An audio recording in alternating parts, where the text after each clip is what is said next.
Okay, everyone. So you've spent all this time learning how to solve a tough mechanics problem. You get the equations right, you do the math, and you get a solution. But what's that last crucial step? It's not just about getting the number. It's about reporting that number correctly.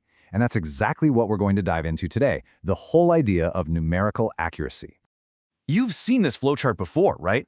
After all that hard work to get to the solution box, there's that final, super important step, error checking. That's our focus. It's all about how you take that raw number your calculator gives you and turn it into a meaningful, professional engineering answer.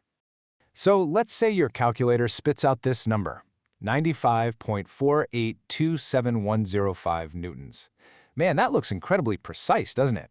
The temptation is to just write down every single one of those digits. But hold on, as an engineer, you have to stop and ask yourself, is this really my final answer?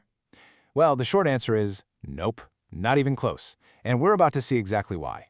Here's the fundamental problem we're up against. Your input data, the lengths, forces, and angles you're given in a problem, it all comes from real-world measurements. And guess what? Those are never perfectly precise. But then you plug them into your calculator, which can display a ton of digits, and it gives you this illusion of super high precision. Our job as engineers is to fix that disconnect between reality and what the calculator is showing us.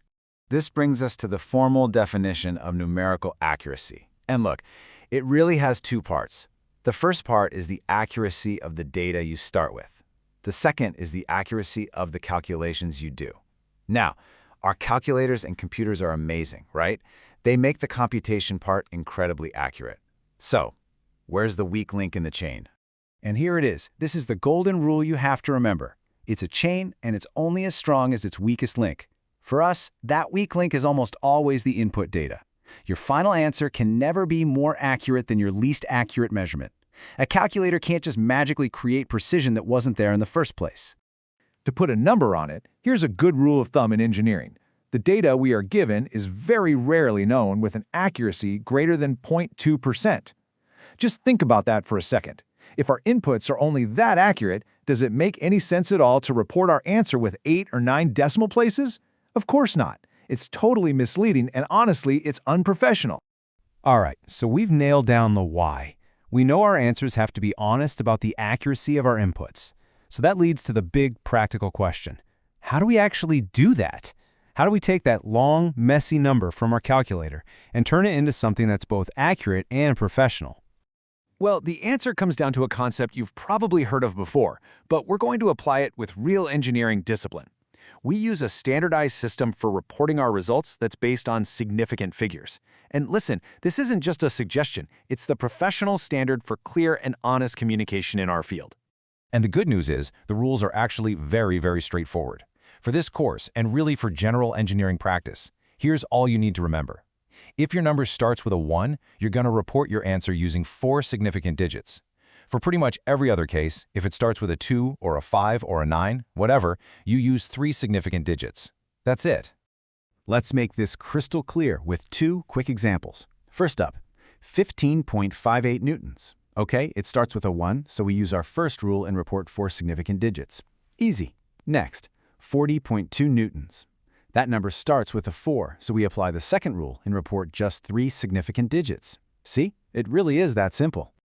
Rules are one thing, but the best way to really get it is to see it in action. So let's walk through an example together and see how we put all of this into practice. Okay, here's the scenario. You've solved for a force, and your calculator display proudly reads 12,345.6 newtons. Now, we know from everything we just talked about that this is not our final answer. So the question is, what is the correct professional way to report this value? Let's break this down step by step. First, we have our raw answer from the calculator. Step 2, we apply the rule. What does the number start with? A 1, so we know we need 4 significant figures. Step 3, we round it correctly. The first 4 digits are 1, 2, 3, and 4. The next digit is a 5, so we have to round that 4 up to a 5. That gives us 1,235 newtons. And finally, step 4, for that professional polish, we use an SI prefix. 1,235 newtons is so much cleaner as 12.35 kilonewtons, and that is our final answer. And this comparison really says it all, doesn't it?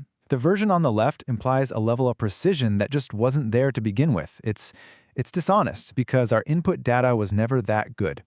But the answer on the right, 12.35 kilonewtons, that is honest. It communicates the value accurately, and it respects the limitations of our data.